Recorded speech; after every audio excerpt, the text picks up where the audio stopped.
Welcome back, everyone. It is time for another exciting York Observatory TeleTube broadcast. This is Dr. Elena Hyde, and we are here again on your Wednesday night at 7:30 p.m. Per usual, taking live questions in the comment sections here. But before we get started on our exciting broadcast tonight with comets, we do have some special news, and that is we have actually set up a truly live broadcast. I am joining you here tonight from the Allen I. Carswell Observatory 1-meter telescope. So here we go. I am actually going to grab the screen and share with you our telescope currently centered on the star system Albireo.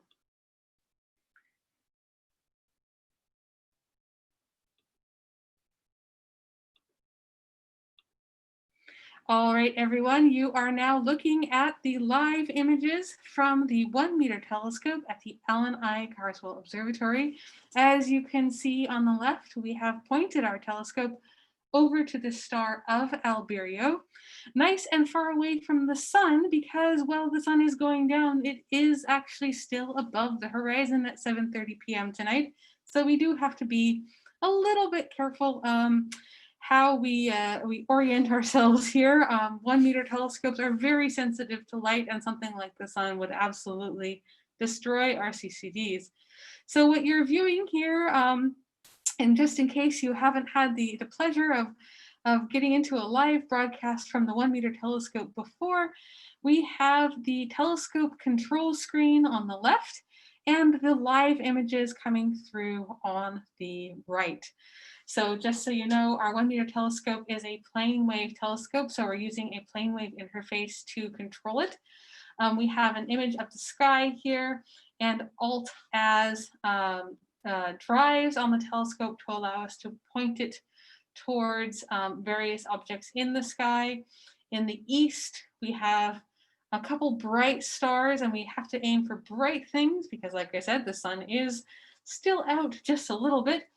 Down in the west, if you are watching the sun set, just keep in mind you do have Mercury over there as well. So if you have the ability to block out the sun and look in that direction, you might get a glimpse of the planet Mercury. All right, so as I mentioned, we are on the star Altair, which is in fact 2 stars. One of our presenters tonight, Noah, I believe you had a little bit of an introduction for Altair. Yeah, so this star is Albireo. Exactly. So the star is actually Albireo. And as you just mentioned, it's actually 2 stars. So it's a multiple star system or a binary star.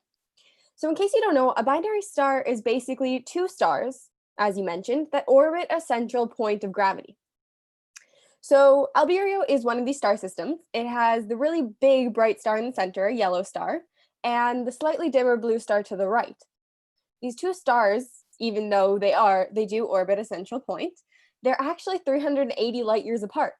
But what's even cooler about Albireo in particular is that Albireo A, the yellow star, is a double star in itself. So Albireo, what looks like one star to the naked eye and through a telescope as 2 stars, is actually 3 stars. If you want to find out any more about binary stars, feel free to check out our TeleTube presentation from July 8th, all about stars, but enjoy this view because it's absolutely incredible to see. Wonderful introduction, Noah. Exactly. And sorry about the naming. Of course, as you may have heard, astronomers are not good at naming things, and some of us do get the names mixed up once in a while. As you can see, I have just adjusted the settings here on the right-hand side so you can see the 2 stars a little bit more clearly. Now, unfortunately, because of the way that our CCD is arranged, we aren't able to pull the colors through live. What we usually do is we take images in different colored filters and then measure the amounts of light for scientific purposes. So this does mean that the images coming through our CCD are all black and white when they first come through. And it's not until after the image is processed that we're able to get the colors coming in. But later on tonight, if it is still clear, we will try to point to more interesting things. If you have very, very good eyesight, you may have seen just down below there are several planets on their way up from the horizon This is actually too low for our telescope to point to right now. But if we are able to, at the end of the broadcast, I will head over to Jupiter.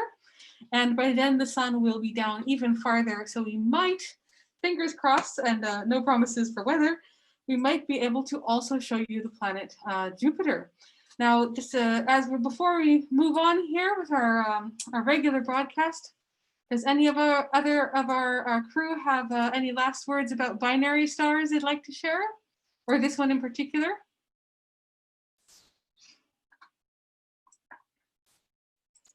All right, sounds good. So just as you mentioned, binary stars, or in this case, a secret trinary, they are gravitationally bound, and this is a little bit different from most of the stars that you look up and see in the night sky, even constellations where stars appear together. They're not actually physically gravitationally bound. These kinds of multi-star systems are a little bit different than what we have in our own solar system, our one star solar system, because you can get a lot of really cool dynamics happening. Stars can spiral in towards each other and cause a lot of really complex evolution and reactions, and sometimes even supernovae. So it's a very, very fun area of exploration if anyone would like to read up a little bit more on. Alrighty, and welcome again to everyone, our Wednesday's York Observatory online TeleTube. This is live at the LNI Carswell Observatory this Wednesday evening. And we are going to switch over to our regular broadcast. Not to outshine the lovely stars, but there is actually a very, very nice meteor shower happening. So that will be covered along with many other topics. And I will just go ahead and hand it over to our wonderful hosts this evening, Sana, Gagan, Gianluigi, and Noah. Sana, feel free to grab that screen. Okay, so thank you for that, for letting us see Alberio, Dr. Hyde. And we'll be on to Gagan starting us off. Thanks, Sana and Dr. Hyde. Good evening, everyone. I'm Gagan, and I'm here with Sana, Noah, and Gianluigi, and we're here from the LNI Carswell Observatory at York University. We hope you enjoyed the images from our 1-meter telescope. Binary star systems are truly a wonderful sight, and if you ever do get to see Alberio through a telescope, it's a lovely sight. There's a lot of color contrast between the two stars. But tonight, we've actually got a great presentation about comets.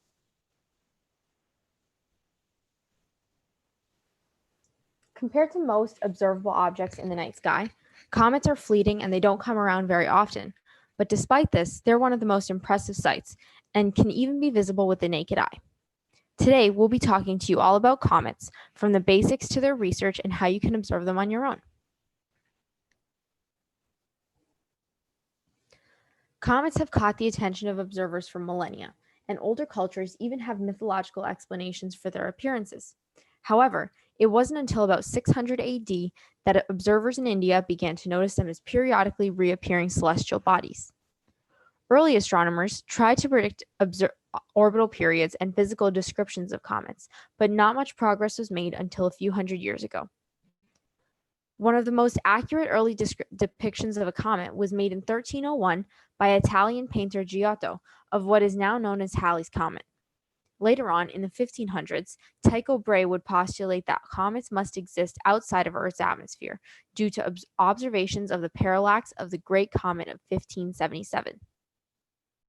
Brahe also made many accurate measurements of the comet's orbital path, and these measurements would later be used by Kepler while he was developing his laws of planetary motion to predict that planets had elliptical rather than circular orbits. Comets and their attributes, especially their orbits, were the subject of hot debate in the early astronomical community, with conflicting ideas being brought forward by multiple astronomers. Galileo even proposed that comets were merely an optical illusion in our atmosphere rather than celestial objects. Later on, Isaac Newton and Edmund Halley more accurately predicted physical and orbital characteristics of several comets. Comet Halley was even named after Edmund Halley after he determined its periodicity and correctly predicted its next appearance. So what is a comet? One of the best ways to describe a comet is as a dirty snowball. This is because it's pretty much a small solar system body made up of rock, dust, and ice. They also usually contain ammonia, methane, carbon monoxide, and frozen carbon dioxide, or dry ice. This main solid core of the comet is called the nucleus. As far as astronomical objects go, comet nuclei are quite small, with radii ranging from a few hundred to a few thousand meters. The image on the right is the picture of Comet Hartley's nuclei. Comets usually have very eccentric elliptical orbits, with wide ranges of orbital periods. As they near the sun, solar radiation and solar wind cause the gaseous ices in the comet to sublimate and be released in a process called outgassing. This phenomenon creates the visible atmosphere around the comet called a coma, as well as the tail streaking behind it, as seen in the image on the left. These are the main visible components of a comet, with the coma reaching massive sizes as it nears the sun a few astronomical units away, and more gases sublimate into the atmosphere. This coma, while diffuse, can span almost the diameter of the sun. As the comet gets closer and closer to the sun, the coma actually decreases in size slightly as the solar wind and radiation push the sublimated gas and dust away to form a larger tail. A comet tail can stretch millions of kilometers behind the comet and is the most distinctive part of the comet. Interestingly, gas and dust emitted from the comet nuclei form their own separate tails. The gas tail and the dust tail point in slightly different directions and can be distinguished when comets are imaged. The gas tail is actually better described as an ion tail, since the gaseous particles are ionized. It is mainly composed of ionized carbon monoxide particles, but also contains ionized carbon dioxide and nitrogen oxide. It appears thin and blue, streaking linearly behind the comet, as shown in the image on the top right. The dust tail, on the other hand, is more opaque and white, and has a more curved streak behind the comet. The dust tail is sometimes referred to as the antitail. The dust tail is much more easily observed in the night sky with the naked eye than the ion tail, as it is much wider and more prominent, as shown on the bottom right. The images of Comet NEOWISE show the dust tail, whereas the image on the left shows how the comet tails appear throughout a comet's orbit around the sun. The tail shape at different points in a comet's orbit depends on where the comet is in position to the sun.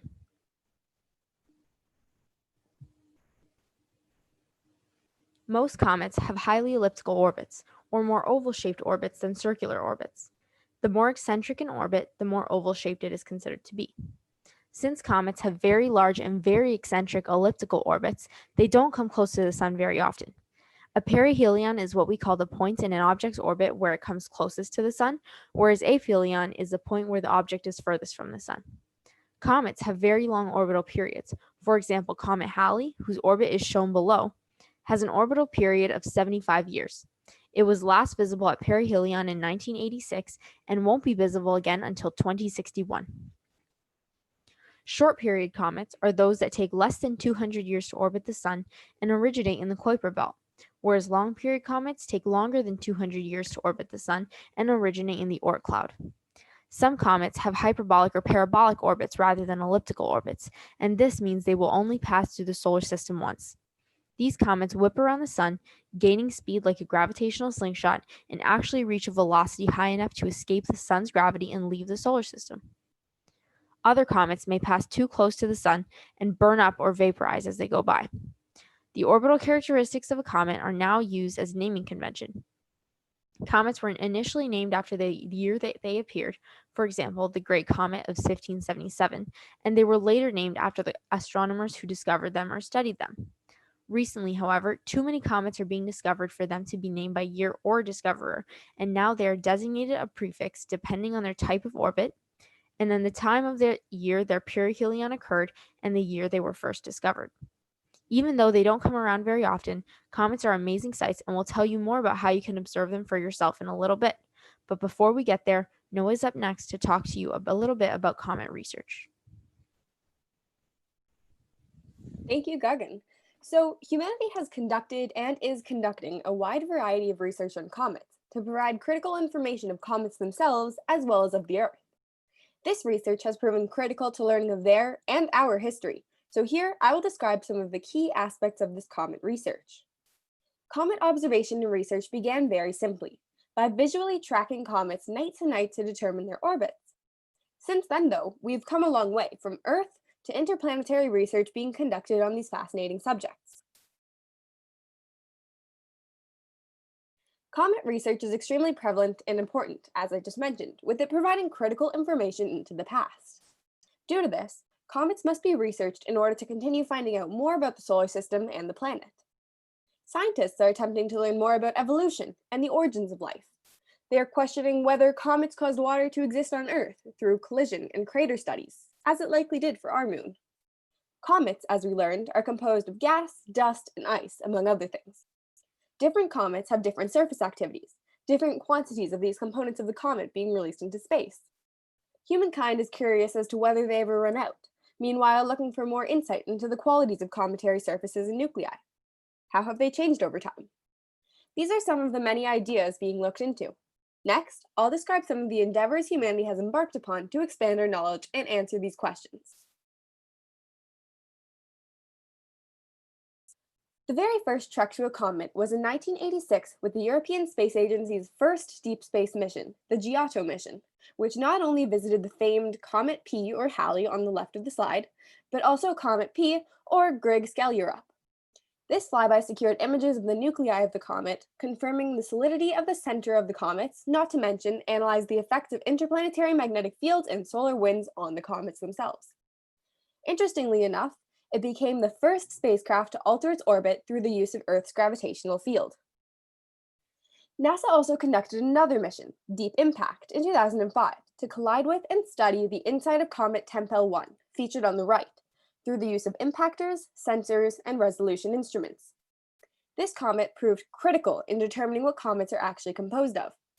Ice and organic compounds were present, as was determined through the plume of debris that erupted due to the collision itself.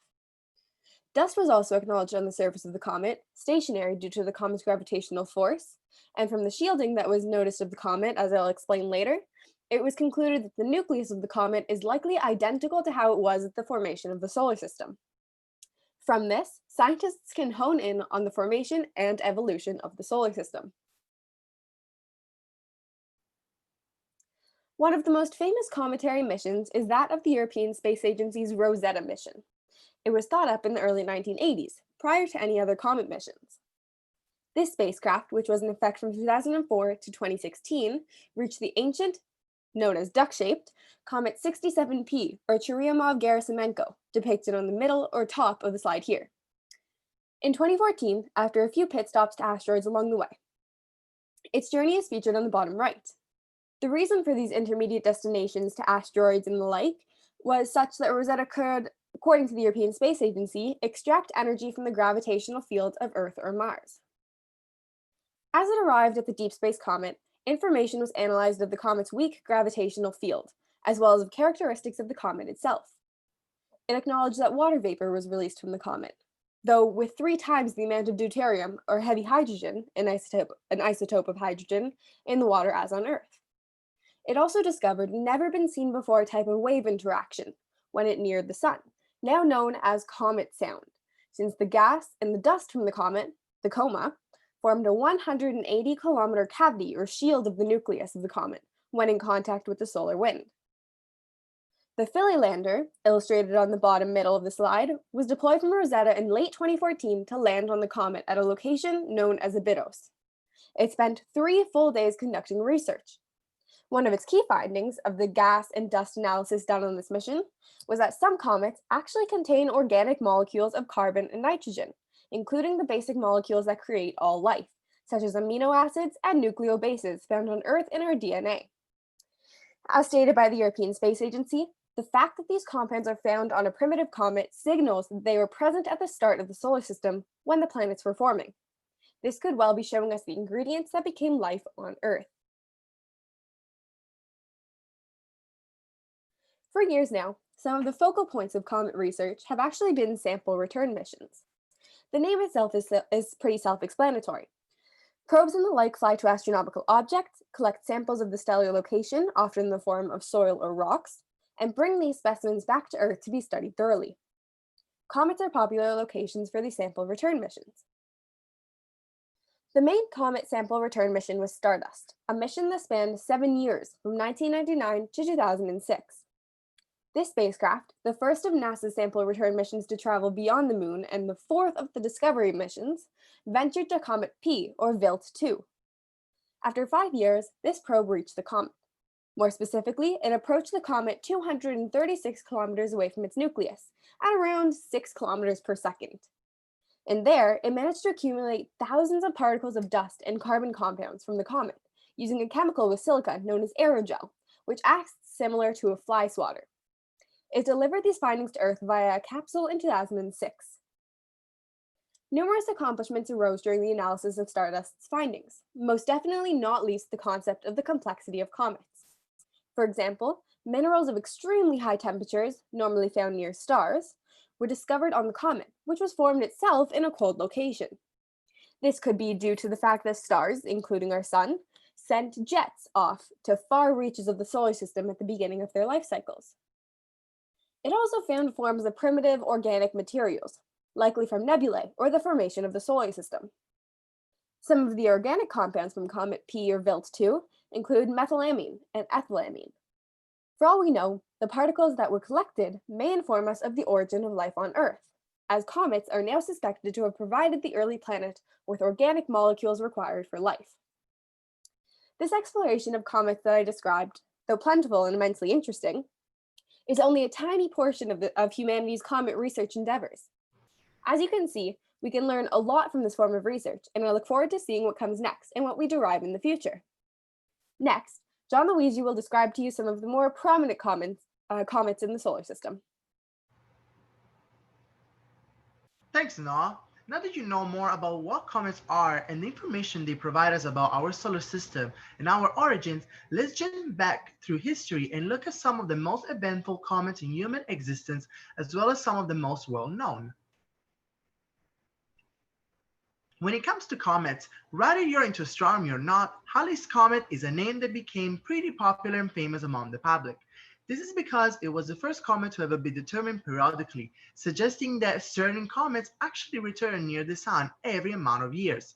The British astronomer Edmund Halley, by using Newton's theories of gravitation and planetary motion, realized and suggested that 3 comets observed in 1531, 1607, and 1682 were actually a single comet with an elliptical orbit, predicting the comet would return around 1759.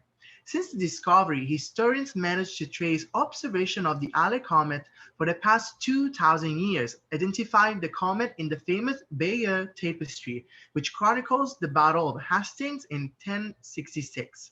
Some fun facts about the comet are that every time Halley comes back nearby the Sun, its nucleus loses about 1 to 3 meters of ice and rock into space, resulting in 2 weak meteor showers every year. The Eta Aquariids in May and the Orionids in October.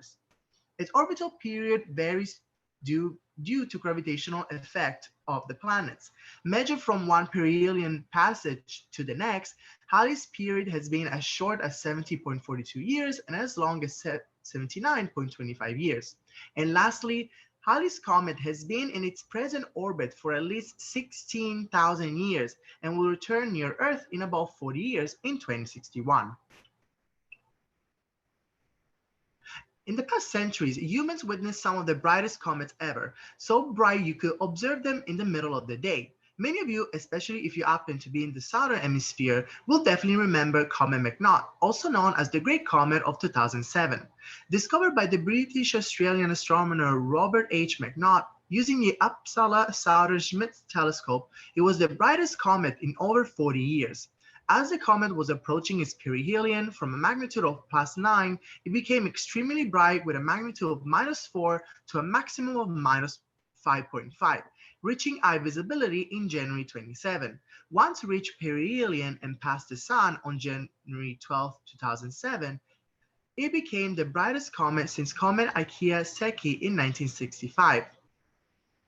During McNaught's visit, the Ulysses spacecraft made an unexpected pass through the tail of the comet on the 3rd of February 2007. Ulysses flew through McNaught's ion tail of 260 million kilometers from the comet's core, and the instrument readings showed that there were complex chemistry in the region. In fact, the solar wind ion composition spectrometer aboard Ulysses detected unexpected ions in the comet core.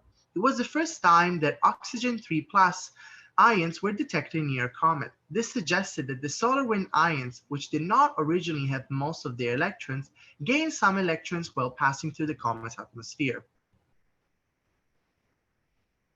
Another comet that is well remembered over the last century is none other than less than Comet Hale Bopp, possibly the most widely observed of the 20th centuries and one of the brightest seen for many decades.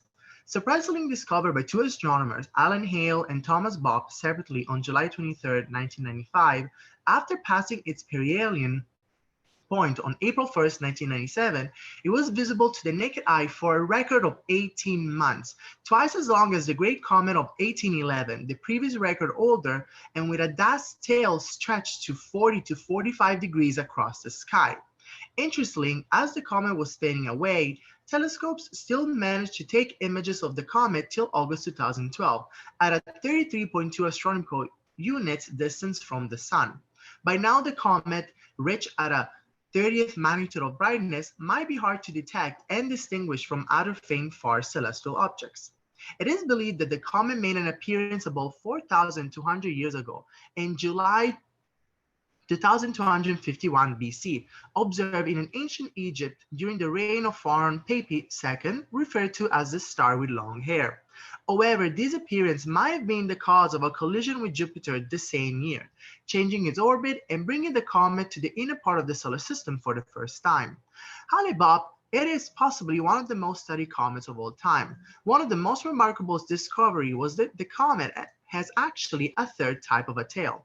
Aside from the gas and dust tail, Hale Bopp exhibits a faint sodium tail, only visible with a powerful instrument with dedicated filters. Hale Bopp's sodium tail consisted of neutral atoms and extended to some 50 million kilometers in length. Although it is unclear what is the mechanism behind such a tail, it was observed to lie between the two known tails, as you can see in the image, suggesting that the sodium atoms are driven away from the comet's head by radiation pressure. It is rare usually to hear a comet colliding with a planet. However, Shoemaker-Levy 9 comet was discovered by Carolyn and Jean Shoemaker and David Laney in a photograph taken on March 18, 1993 with a 40-centimeter Schmitz telescope at the Mountain Palomar, and unfortunately this comet had a very short life. This comet, in fact, was orbiting Jupiter rather than the Sun, and captured by its gravity, was torn apart more than 20 times over its 2 years orbiting the planet, and finally crashed into it in 1994. The disruption of a comet was such a rare event, as well as the collision of two bodies in the solar system. As the comet's fragments were smashing into Jupiter with a force of 300 million atomic bombs, they left huge plumes of about 2,000 to 3,000 kilometers high, heating the atmosphere by 30 to 40,000 degrees Celsius. Shoemaker-Levy 9 left dark ringed scars that were eventually erased by Jupiter's winds. Aside from the dramatic event, this was an occasion to learn more about cosmic collision and both celestial objects. Scientists analyzed the comet's structure and composition, estimating the comet to be about 1.5 to 2 kilometers large. Such impact with Earth will create a catastrophe. Due to the impact, debris and dust sent into the air will actually cause a massive haze, drastically cooling down the planet and covering it in darkness. Despite this was such a rare event, these kinds of collisions were most frequent in the early solar system. In fact, comet impacts were probably the main reason of why we have elements such as hydrogen and helium on Jupiter. Lastly, but not least, we could not finish this segment by not mentioning the comet of the year, Comet NEOWISE. The comet made its closest approach to the Sun July 3, 2020. It is still possible to observe it just after the sunset in the northern hemisphere in the northwest direction, nearby the Big Dipper. The comet appears very bright in the night sky and allows scientists to investigate more about its properties. But what have we discovered about NEOWISE so far? Here a quick list. Aside the two common gas and dust tails, NEOWISE might show a sodium tail just like Hale Bopp. As you can see in the false color images, the presence of sodium atoms in the comet. The image on the left shows light reflected off of cometary dust, while the image on the right shows a light emitted by sodium atoms. The comet is an average-sized one with a diameter of 5 kilometers and a travel speed of about 40 miles per second. What makes her unique compared to other average comet, it is how close it is to the Sun and Earth, making it observable during night sky. Compared to Halley Comet, this is not a short periodic comet, unfortunately. It is estimated that NEOWISE orbits around the Sun every 6,800 to 7,000 years, a distance from Earth of about 111 million kilometers away. Better to get a look at it now, or it will be a while before it returns to Earth. And now, Sana will walk you through how to observe comets and meteor showers.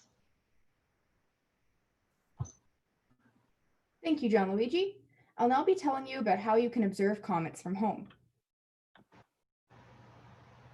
While naked eye comets only come around every few years, there are still plenty of comets in the night sky that can be observed with binoculars or telescopes. What comets you can observe in the night sky depends on the brightness of the comet, your sky conditions, and the size of your telescope's mirror or lens. The larger the telescope, the dimmer the comet you can observe. If you have a telescope of 10 centimeters or larger, there will be several comets that you can observe on any given night, and fewer if you have a telescope smaller than that. Every year or so, there will be a comet bright enough to be observed using small binoculars. The reason that we don't always have bright comets in the sky is because their brightness is not constant, but depends on the size of their nucleus and their proximity to the Sun. Comets become bright when solar radiation heats up the comet, causing it to glow, which is the same process that causes outgassing that Gagan mentioned earlier. So the larger the nucleus, the more material there is available to be melted, and the brighter they are. Similarly, the closer the comet is to the Sun, the more solar radiation it receives, and the brighter the comet. So not all comets are visible all the time, with the brightest ones being those with a large nucleus when they reach the inner solar system. Since there are only a finite number of comets in our solar system, we have to wait for the brightest ones to get close enough to the Sun to observe them, which depends on their periods. As Gagan mentioned, comets can be put into several groups based on their periods. Short period comets can be observed somewhat frequently, while long period comets can only be observed every few thousand years, and comets with hyperbolic orbits can only ever be observed once, which is why we don't always have bright comets in the sky. There are also some comets that get so close to the Sun and heat up so much that they actually break apart into pieces, as shown on the slide. This breakup changes the orbit of the pieces, meaning that the comet cannot be observed again. Other than brightness, another key element to comet observing is sky conditions. Not only do you want to observe comets on a night with clear skies, but you also want to go to the darkest sky site you possibly can. This involves getting out of the city away from light pollution, and also means that you don't want the moon to be up when you observe, since it lights up the night sky. Because comets are the brightest when they're close to the Sun, the brightest comets are best observed at the horizon, so you'll also need an unobstructed view of it to see the best comets. When trying to observe comets, you should look for the coma of the comet, which will look blurry compared to nearby stars. You may also be able to observe its tail, but this might be harder to see. It is also best to look slightly away from where the comet should be, since your peripheral vision is much more sensitive. Another way to observe comets does not involve observing the comet directly, but by watching a meteor shower. A meteor, also known as a shooting star, occurs when meteoroids, which are particles like ice, rock, or dust from space, enter the Earth's atmosphere. While these particles are usually very small, ranging in size from dust particles to boulders, they are also moving at incredibly high speeds, so that when they enter the Earth's atmosphere, they experience a lot of friction, which causes them to heat up and emit light. What does this have to do with comets? Well, when material gets swept off a comet from solar radiation, it leaves behind a trail in its path, and when the Earth passes through this trail, many particles enter the atmosphere, causing more meteors in the sky than usual, which is called a meteor shower. The Earth passes through these trails all the time, so there are multiple meteor showers every year. During a meteor shower, meteors can appear anywhere in the sky, but they will all seem to originate from one point, called a radiant, as shown in the diagram on the slide. The radiant point is found within a constellation, so the meteor shower is named after which constellation the radiant is found. Because of the Earth's orbit, it will pass through a certain comet's path at the same time every year, leading to yearly meteor showers, with the radiant point always falling in the same constellation. While there are many meteor showers that happen through the year, not all meteor showers produce a lot of meteors, and the ones that produce the most are listed on the slide. Some of these meteor showers, such as the Lyrids, produce only about 10 to 15 meteors per hour at their peaks, while others, such as the Perseids, can produce 50 to 100 meteors per hour at the peak. The peak of a meteor shower refers to the night where the most meteors are visible per hour. However, in the week leading up to and following this peak, you will also still be able to observe meteors, just not as many. The number of meteors per hour for a given meteor shower also varies from year to year, due to various factors such as the tilt of the Earth. Observing meteor showers is much like observing comets. However, you don't need any optical aids such as telescopes. All you need is a clear, dark sky and to look up in the direction of the radiant. The meteors will appear as bright, quickly moving streaks of light in the sky, and they are best observed around midnight, since that's when the sky is darkest. If you want to observe a comet or meteor shower, there are many online resources that will tell you when and how to observe them, including star charts, which you will need to find comets and constellations. Organizations such as NASA and the Canadian Space Agency and various other astronomy magazines and websites publish articles and videos on what to observe and when. The current meteor shower is the Perseids, with 40 to 50 meteors per hour. These meteors come from Comet 109P or Swift-Tuttle, which will not return to our inner solar system until 2125. The meteors will originate from the constellation Perseus, and they just had their peak last night, so it's still not too late to observe them. Well, everyone, you've been listening to the Alan I. Carswell Observatory's weekly TeleTube broadcast, the astronomy and astrophysics program written and presented by the students, faculty, alumni, and friends of York University. I will now be passing this back to Dr. Hyde with our 1-meter telescope to see if we can observe Jupiter or anything else that's up in the sky. Thank you very much, Sana. This is Dr. Hyde back live at the 1-meter telescope. We are live here tonight. Unfortunately, Jupiter is just not quite high enough in the sky, but I will pull up the 1-meter screen so that you can all follow along.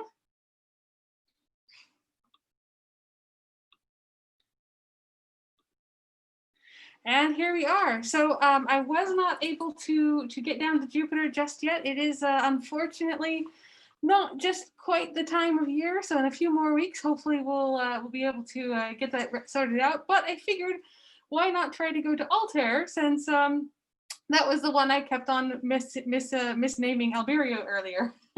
So as you can see, I have just finished setting up the telescope. I was just checking the sky conditions. It's still very bright outside. We're still getting a lot of sunlight into the telescope. So I have put up the ND4, which is actually the filter that we usually use for the moon. So this is the same one that we had previously.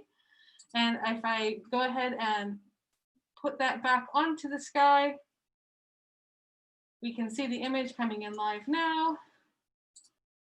And of course I have to adjust. So right off the bat, you see it's quite black. I'll adjust the light levels to account for that ND4 filter. And what you see now is actually Altair, the star Altair. Unfortunately, like I said, the natural color of the star doesn't quite come through, but it is a very nice nice live image to round off the night with.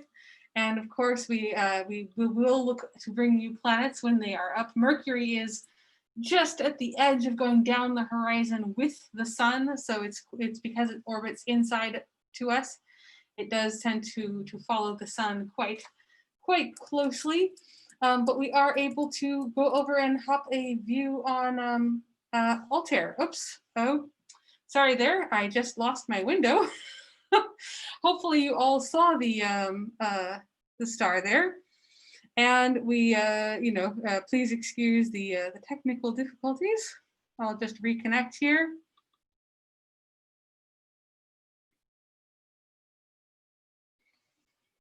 And I'll just go ahead and open up to the crew. Would anyone like to take a quick second to say a few words about the fabulous Altair, which is actually the name of one of our computers here on campus as well?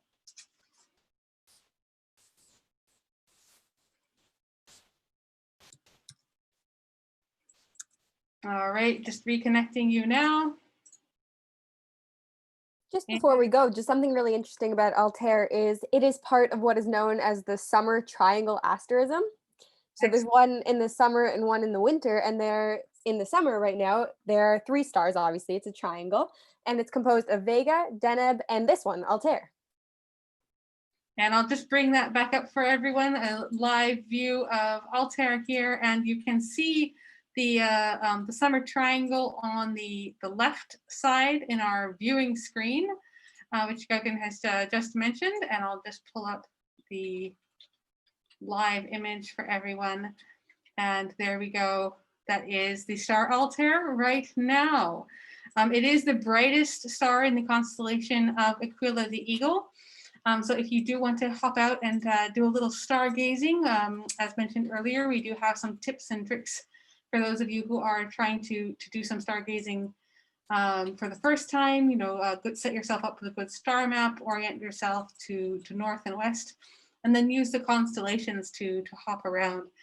So Altair is the brightest, and it's a very interesting star for astronomers.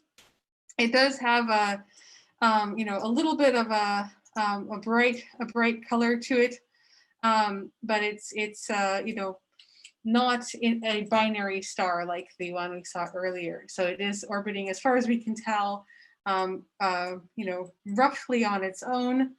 It is part of a whole group of stars of all called the family of Aquila, or the shaft of Aquila, I believe. So there's a whole bunch of Greek numbers for all of the different Aquila constellation stars. And it is an ongoing area of research based on its rotation, actually. It is a, they recently realized, well, maybe not so recently, back in the 60s, that Altair was rotating so quickly, it expected it to be kind of flattened. So if you've heard a bit about, you know, that you know, as you rotate, you can actually flatten if the density is low enough. So Saturn is a little bit flatter than Jupiter, and Earth would be very hard to flatten because it's a solid rocky planet. But stars who rotate fast enough can also get kind of squished in a weird effect. And Altair has been measured interferometrically, excuse me, to be a little bit squished. We can't quite see it in the image here, but it's a fun round off for tonight. All right, everyone, just a little reminder, we will be taking questions live on YouTube in the chat section for about the next, 10-15 minutes or so. And thank you all very much for joining. And I think this is a wonderful chance to go ahead and end off the night. So if our team could put back up our final ending slide, we'll go ahead and stop here.